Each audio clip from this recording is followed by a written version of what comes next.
You might not know this, but the feeling of pain in the body is actually intuition trying to speak to you. It's trying to tell you something about what is hurting you on a deeper level, emotionally, mentally, and or spiritually. This is how I have aligned with my authenticity more and more through the years as I learn to connect to my body and use the power and wisdom within my body to create healing and transformation. And it's honestly the best feeling, actually knowing that the seed of transformation is coming from within me, because of the way that the body speaks, and it uses sensation and pain as its primary language. So in this video, I'm going to share with you the steps of how I've come to understand pain and discomfort in my body, and how I allow it to guide me towards greater truth within myself, greater understanding, and also to release the pain and allow it to come to completion within its own process, so that I can embody exactly the wisdom that it's trying to show me. So, the first thing that I like to do when I feel a pain in my body is to acknowledge it. And this is kind of it seems like it's a step that doesn't really matter, but it's actually super important.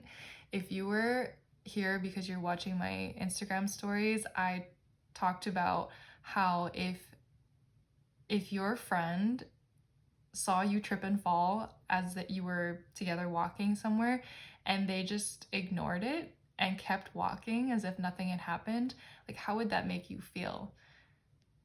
And the same is with your relationship with yourself and your body. Your body wants to feel seen, and it wants to feel acknowledged.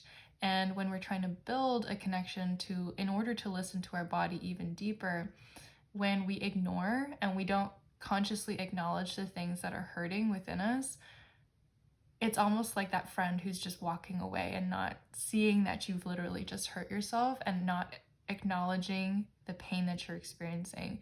Because acknowledgement creates trust, and it creates an atmosphere of safety, even if it's within yourself. Because remember, as we're connecting to our body, we almost want to treat it like a relationship between you and your body. And to build trust, you want to actually create safety and use acknowledgement as one of your tools to build safety. So first step, make sure to acknowledge whenever you're hurting. Just what that can look like is just pausing whatever you're doing or thinking. Just take a breath and say, oh, this hurts right now. I'm experiencing pain in this part of my body, and just bringing your consciousness and your awareness to this part of you. Then once you've done that, step 2 is to really manage as much as possible the fear that arises.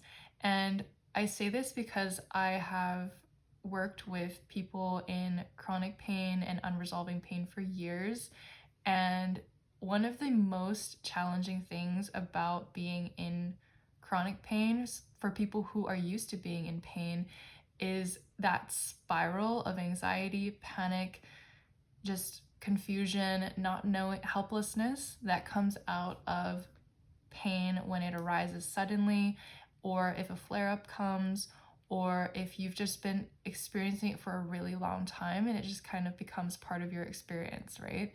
So it can create a real atmosphere of feeling afraid of your own body, not knowing what's happening, and also catastrophizing about what could be happening, what could be going wrong, because it just feels scary. And that's totally valid. It is so normal to have that experience when we are conditioned and programmed to treat our pain that way from the get-go.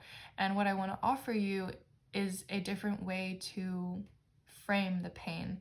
So pain, to me, what I've understood through my own personal healing journey, healing my own chronic pain through my body, and also working with so many women on healing their unresolving chronic pains from a holistic physical, emotional, mental, and spiritual place, is that this concept that pain is actually here to serve you and to guide you and to actually empower you.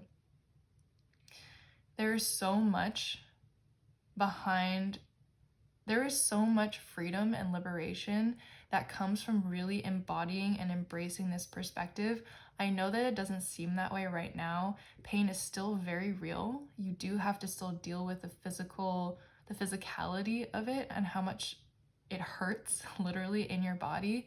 And there's also such an opportunity in every single pain that you feel, every moment that you feel pain, to come back into remembrance of pain is an actual innately intelligent process. It comes from the wisdom of the body, and it serves specific purposes to help us move forward, to heal, to grow, to align with what is true for us. And when we can come back to that understanding, we can create such a greater opportunity for us to move through the pain in order to feel it as much as possible, that's within our capacity, and to heal it so that we don't get trapped in it. And if you've listened to my training, the 3 secrets on embodied breakthroughs and lasting transformation, I go into that pain and power cycle really in depth. And why people get stuck in the cycle of pain only is because it's this particular step 2 of really getting a handle on your fear is a huge factor in whether you get trapped in that pain only cycle, when actually pain wants to move you into empowerment as well. So that's always available to you through any pain that you're experiencing, whether it's physical, emotional, spiritual, and so on. So I highly recommend listening to that as a resource, and I'll put it down in the description box below if you haven't listened to it yet. If you want to go a step deeper with this fear part, I really recommend my Shadow Work for Chronic Pain audio series. You can find that inside my Ease in Your Body course bundle, which I'll also link in the description box below. It is everything that you need to know and all the exercises to help you reprogram your understanding of pain and completely flip it from one of panic and terror and fear and however else you feel about pain into one that is compassionate and curious and calm. So it will, everyone who's done it and everyone who's been in my intuitive pain healing group program has always said that that these concepts completely revolutionize the way that they saw pain, and that in itself is worth its weight in gold. So that's step 2, is to really get a handle on what the fears are, to really get a handle on the fears that are trying to tell you that pain is something wrong with you. And then once you've gotten step 1 and 2 down, what I did in step 3 is this came out of a story that I was sharing yesterday about a hip pain that I was having that just came on all of a sudden, and I hadn't had it before. I was not experiencing any pain prior to that. And so because I've done this work for such a long time, I know that when a pain suddenly arises like that, and this is the same for you too, if you've been having pain for a while, or it presents itself differently, or you have a flare-up all of a sudden, these principles still apply. So for me, I know that that's my body's cue to listen in. There's something that wants to be said. And you will not believe how specific these messages get. If you've been following me and my work for a while, you'll know that when you get into these deeper layers of how specific the body can actually tell you exactly what scenario, what relationship sometimes, what people, what beliefs triggered this pain to present in you, it's wild. So I'll just tell you that what I like to do is start to draw some deeper connections between what I'm feeling in my body and what it could actually be telling me about what is hurting in my life. So pain in the body equals pain in your life, and just it's a matter of drawing the connections between the two. So for me, with the hip, what I did was I was looking at one particular question of what is this, what types of movements create the most pain. So for me yesterday, it was when I was bending down to reach something on the ground is when I would feel the most pain. And the second motion was when I would curl my pelvis, like when I was curling my legs in like into a little ball like this, I would feel a lot of pain in my hip as well. So those two movements carry information. They carry a symbolic sort of connection between types of actions and behaviors that can be connected to in my life. So if you zoom out a little bit and ask yourself, okay, bending down to the ground to pick something up, like what could that represent in a more metaphorical sense? And I love this part of the process because I'm a very spiritual and curious person. So I love just seeing all of the connections between all things and all experiences. So if you're like this too, you're going to love this part and you're going to get so much out of this because it connects you deeply with your intuition, and it also reconnects you with your body. It builds a lot of trust and so much self-understanding. So here I'm going to explain how I came to this what the message was from my body. So for me, bending down to reach something on the ground, I intuitively knew that it was referring to the way that I was lowering myself energetically to try to pick up something that was not mine to hold. And mind you, this pain came on the day after I just spent a weekend handling some pretty chaotic, overwhelming emotions. So it wasn't surprising to me that my body was showing symptoms the day after because I had internalized some of that. I was still processing and trying to integrate some of that, and that is what the body does. It is like a holding ground, a storage container for all of the things that we're not able to process in the moment.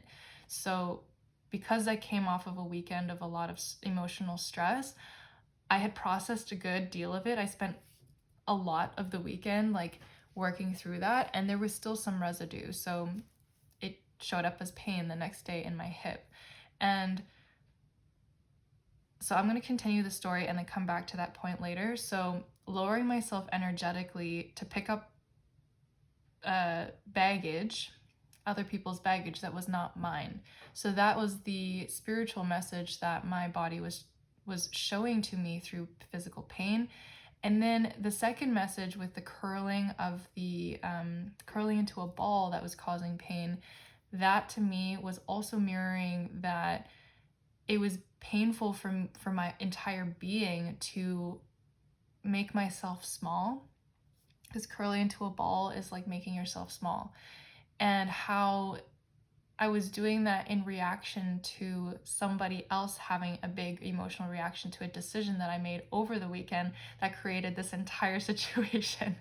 So in two different ways, my body, my hips so intelligently was showing to me exactly what was out of alignment, because although it was reflecting to me my true authentic feelings in that moment, those were situations and behaviors that were not actually in alignment with my highest self, my highest expression, and my highest level of truth.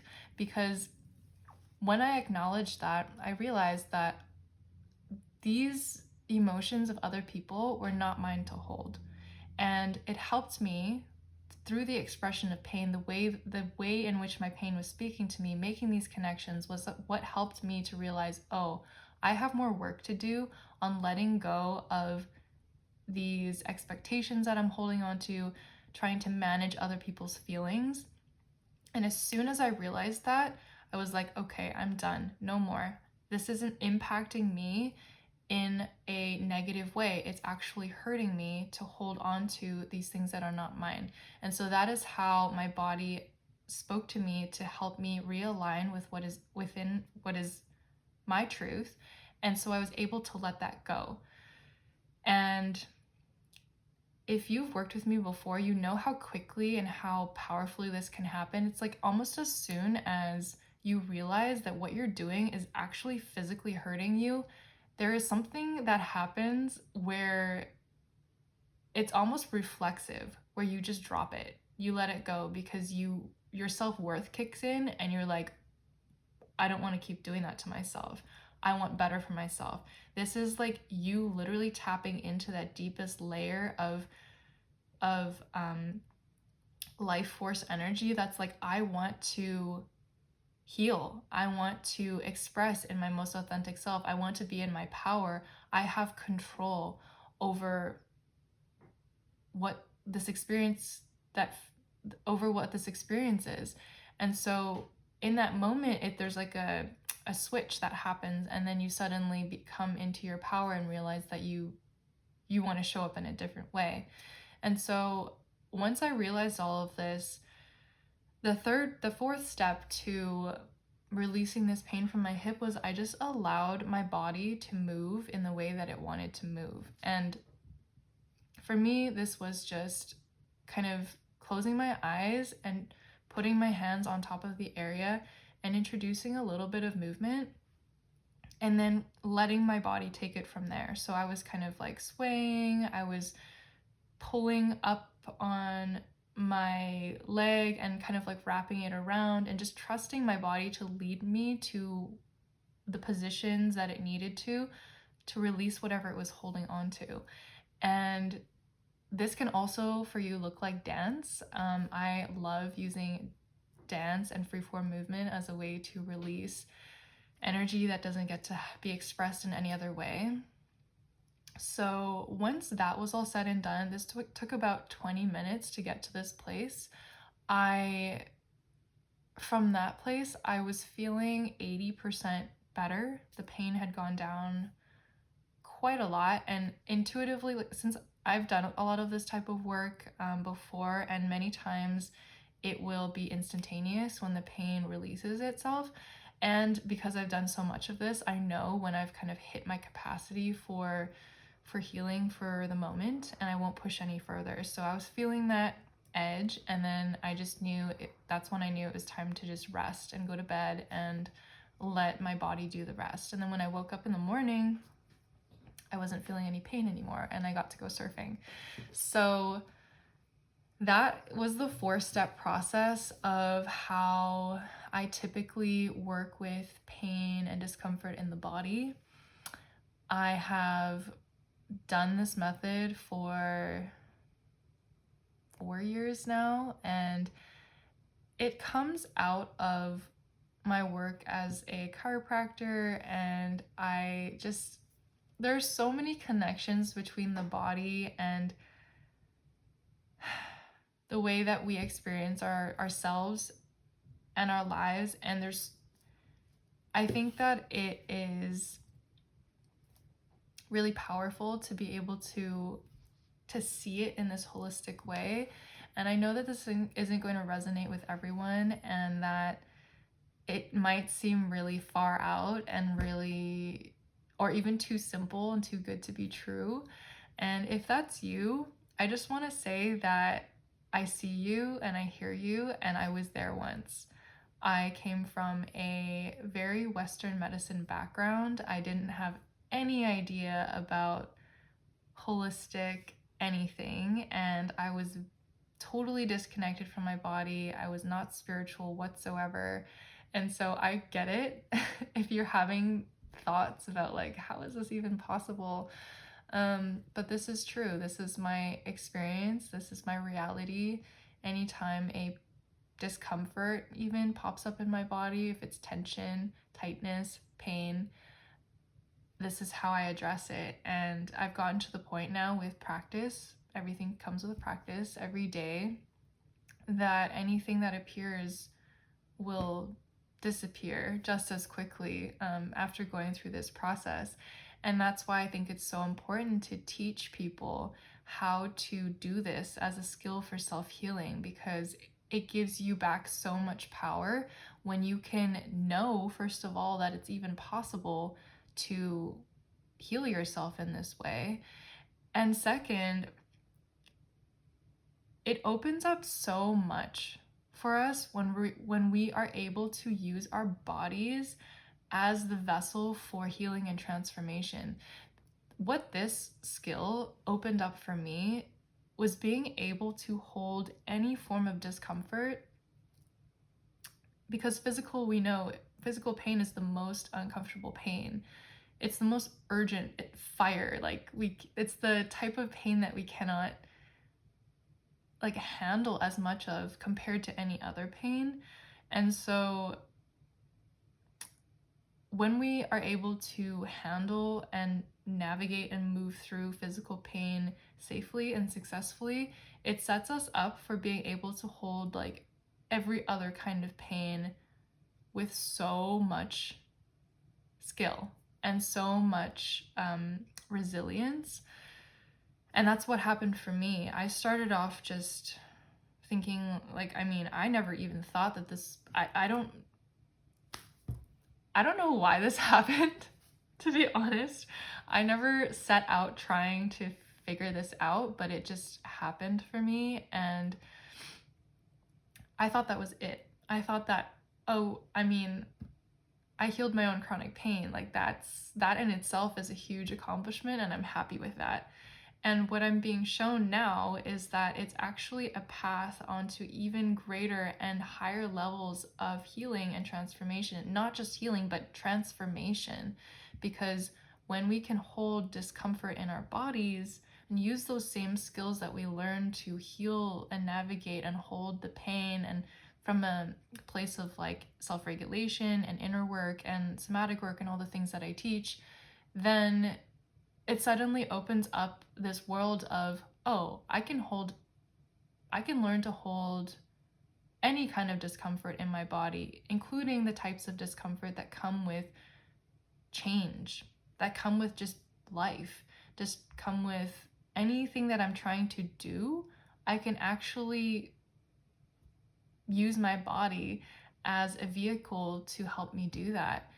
And I found that it's been the most powerful, the most awe-filled, the most incredible journey of self-discovery and empowerment.